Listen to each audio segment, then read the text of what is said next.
Hey,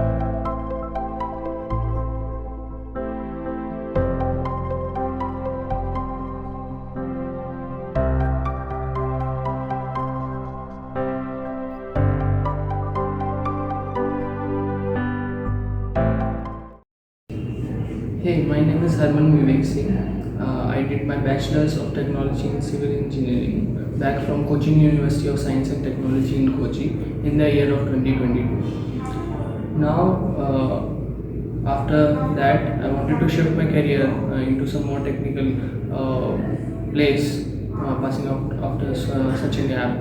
Uh, I came here to JSpiders Basavanagudi, and this is a great facility for you guys to, and they will give you so many great opportunities. So this is a great opportunity for you guys to come here and see all the things that probably are out of your reach when you are studying or something like that. You will get a very positive environment. The trainer here are excellent from top to bottom. They are very approachable, and the things they cover, the knowledge they have, the experience they have is very hard to find in today's day and age. So everybody here will make you feel like family and make you feel like it's not only yours effort but a combined effort from these people also that will have a hand behind your back for your success. Thank you.